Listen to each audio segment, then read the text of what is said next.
Author and intimacy expert Laura M. Brotherson, host of the Marital Intimacy Show, educates and inspires women to create a mutually fulfilling, intimate, and passionate marital relationship, emotionally, spiritually, and sexually. Hey there! Welcome back to the Marital Intimacy Show. This is Laura Brotherson. Thanks for tuning in again today. We're back with our 4-part series of Affair-Proofing Your Marriage. This is part 4, Vulnerability and Opportunity. In our last episode, we discussed meeting each other's needs more effectively, developing a satisfying sex life in your marriage, and dealing with personal insecurities and issues from your past.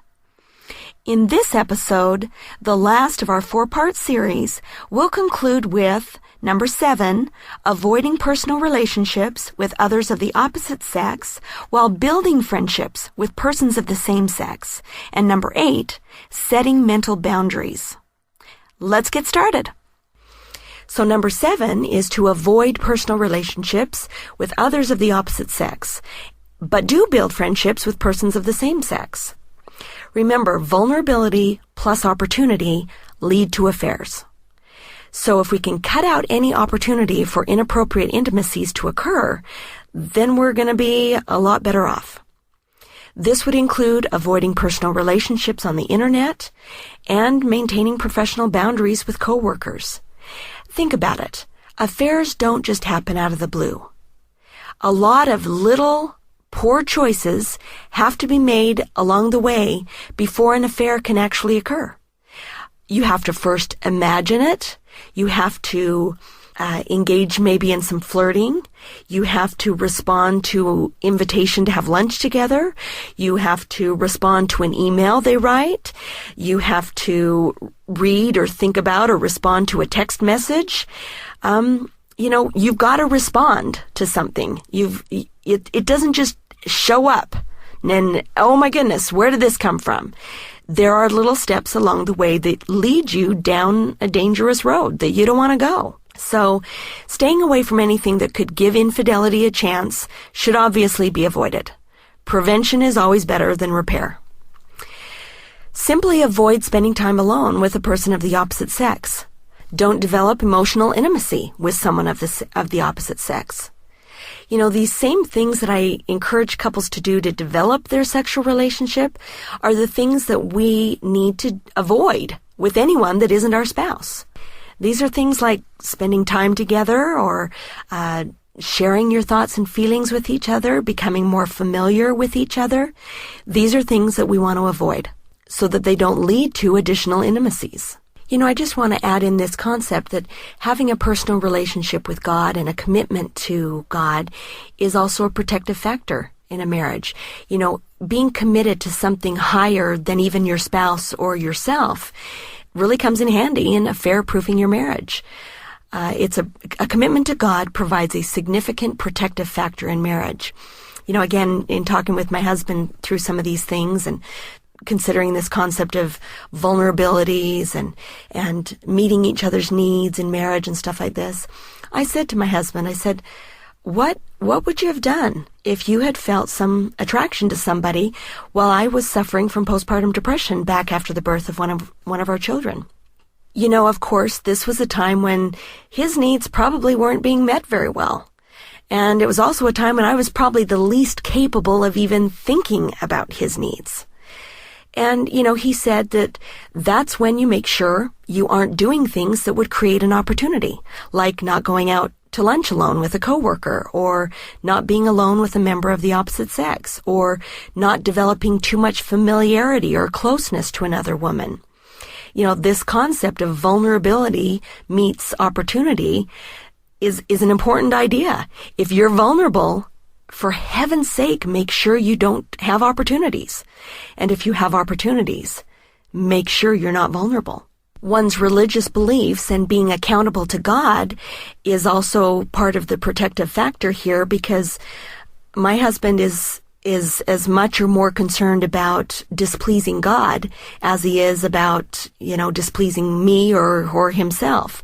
And so just having that belief system creates a protective foundation as well. But again, it's beliefs coupled with behavior that really is the key. Now, in addition to avoiding personal relationship with others of the opposite sex, it is helpful for people to develop friendships with members of the same sex. By developing these kinds of friendships, you have kind of an added advantage of being accountable to someone other than just yourself, if you'll make the effort to create friendships that are more than just superficial. This can be difficult for men particularly. Women seem to have it a little bit more naturally to develop close friendships with their girlfriends kind of thing. But a friend can, if they know enough about you and your life and what's going on, they can see things that you might not see, and they can help warn you of places you don't want to go. That other protective advantage of having a personal relationship with God, really does also make it easier to not do something that you're going to regret. Even when your needs aren't being met, or even when you think no one else is looking, just knowing that God is watching and having a desire to please God can give you the wherewithal to make good choices even when it's really difficult. A desire to do what God has asked, coupled with actions to avoid opportunities and our vulnerabilities, is how we keep our behaviors in line with our beliefs. And lastly is number 8, set mental boundaries. An affair doesn't begin in a bedroom. It begins in the windows of your mind. I think it's interesting. I can always tell the difference between single and married guys, in a crowd or whatever. Because happily married men, they don't look, or at least they don't look twice. And they're not in this kind of constant checking everyone out mode, whereas singles are always checking everyone out and always kind of looking for an opening kind of thing. Really, all things begin in the mind. And having a preset mental filter to reject any sexual thoughts or inappropriate imaginings of another person that isn't your spouse, this is an important preventative factor for affair-proofing your marriage. Don't even entertain thoughts that put you with anyone but your spouse. If you're really trying to be accountable to God, then He'll even let you know when you're walking into dangerous territory. I remember once having just kind of a passing thought that was probably inappropriate, but I immediately had a flash feeling that God was aware. And I almost felt like I heard the words, "Laura, come on, you know better than that." I really was duly chastised and immediately felt a desire to repent and vowed to be more diligent with my thoughts. I'm a good girl. I want to do what's right. And it was really an interesting experience, and I've been grateful for that kind of a constant guidance. If we pay attention to our conscience, it will let us know when we are wandering into dangerous territory. But if we ignore it, we lose the ability to hear it, and we won't be able to rely upon it to keep us safe. Setting mental boundaries also kind of makes me think about how we teach our children to avoid dangerous things as they're growing up. In our family, we don't drink alcohol, we don't smoke, we don't do drugs, and sex is something that is safe for marriage. So one of the things that a parent would do is to teach your children to decide ahead of time what they're going to do before a situation occurs. Because if you've already made a decision before the heat of the moment, the decision is made. You've already decided. You don't have to think about it. You don't have to wonder what to do. Well, should I just, go here? It's going to be okay. No, you already know that it's not a good idea to return this person's phone call that you met at the gym or whatever. It's already decided. This is what it means to set up mental boundaries where you just don't go there. Great suggestion for all of us. And it's a mental discipline to learn to do that. Just kind of a last thought. Affairs are a counterfeit. It's just important to keep in mind that infidelity and affairs, it's nothing but an incomplete counterfeit of the real thing in marriage. You can't ever fully experience what that person is like unless you're married to them.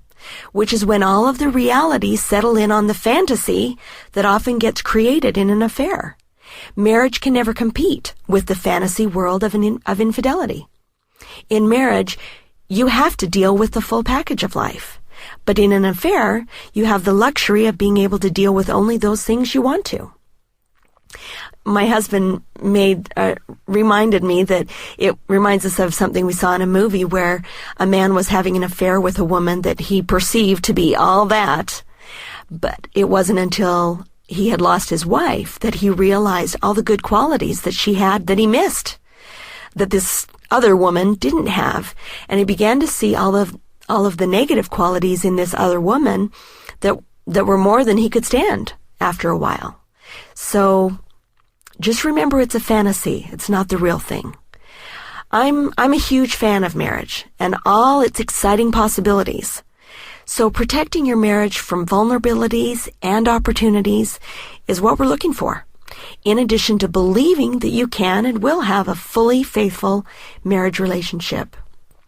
Well, there you have it, the last few tips to strengthen your marriage and safeguard it from infidelity. This has been episode number 8 of Fair-Proofing Your Marriage, part 4 of the Marital Intimacy Show with Laura M. Brotherson. I hope you got some helpful ideas here today. Throughout this 4-part series, we've discussed 8 ways to affair-proof your marriage, including 1. Being introspective, developing self-awareness. Number 2, communicating openly in marriage about anything. Number 3, acknowledging and discussing attractions to others with your spouse. Number 4, working to meet each other's needs more effectively. And number 5, developing a satisfying sex life in your marriage. Number 6, dealing with personal insecurities and issues from your past. Number 7, avoiding personal relationships with others of the opposite sex while building friendships with persons of the same sex. And number 8, setting mental boundaries. So here's your homework. Number 1, choose one of the things we've talked about today to work on. Strengthening your marriage is one of the most important things you can do with your time. I believe it will have more to do with your peace and happiness than anything else you could do, except maybe working on a relationship with God. So some of the suggestions that you could take on for your homework to affair-proof your marriage include, number 1, sharing with each other what makes you feel loved by creating a list of the top 10 things that make you feel loved. Number 2, looking at and thinking about your spouse more admiringly. Number 3, finding ways to add more fun and playfulness into your relationship. Number 4, working on improving your sexual relationship so that both of you can enjoy the passion that is available there. Number 5, spending time thinking about past hurts you may have and areas where you may have vulnerabilities.